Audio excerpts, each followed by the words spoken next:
our project is to implement the serial peripheral interface on to an FPGA board. To give an introduction to SPI, SPI is a communication protocol used for synchronous serial data transfer that operates in the full duplex mode. It can operate only with a single master device and one or more slave devices. SPI has four specified logic signals. First one is the serial clock. The data is transferred synchronous to this clock. There is a master output slave input pin with which the master sends data serially onto the slave device. There is a master in slave out pin with which the master receives data from the slave. And there is also a slave select pin. It is usually an active low signal, and this is used to communicate between one or more slave devices. To begin communication, the master gives out a signal on the slave select line to select one or more slave devices, and then it communicates with that particular slave. The clock is configured by the master to have less than or equal to the maximum frequency that the slave device can support. The data frame is then initiated by the master. SPI clock operates based on two parameters, which are called the clock polarity and the clock phase. SPI clock operates based on two parameters, which are clock polarity and clock phase. The clock polarity, it can be seen as in the diagram here.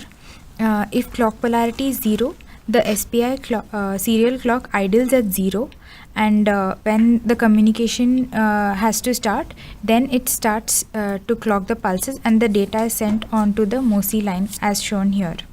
When this diagram is when the clock polarity is 0 and the clock phase is 1. That means that the data is latched at the falling edge and then it is propagated at the rising edge of the clock.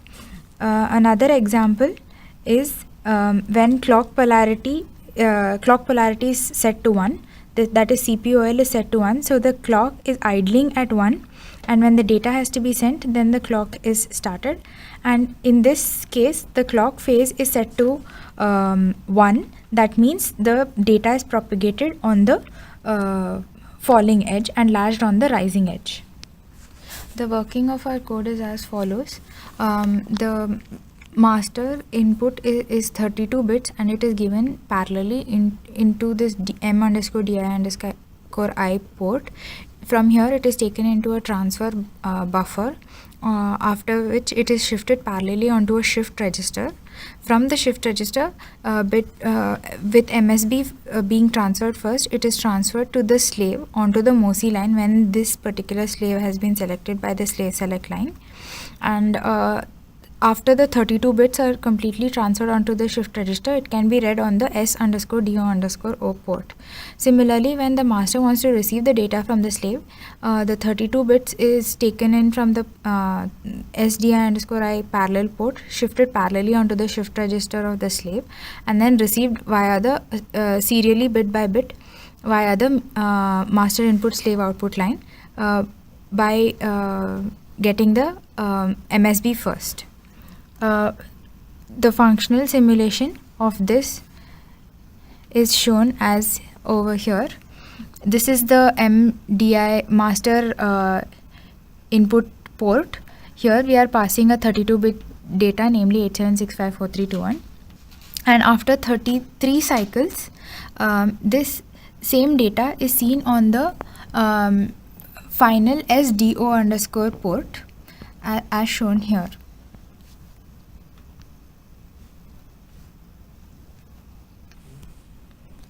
Since the SPI port has a dedicated transmission line and a reception line, the data can be sent to the slave and received from the slave at the same time. This is called the full duplex mode of operation.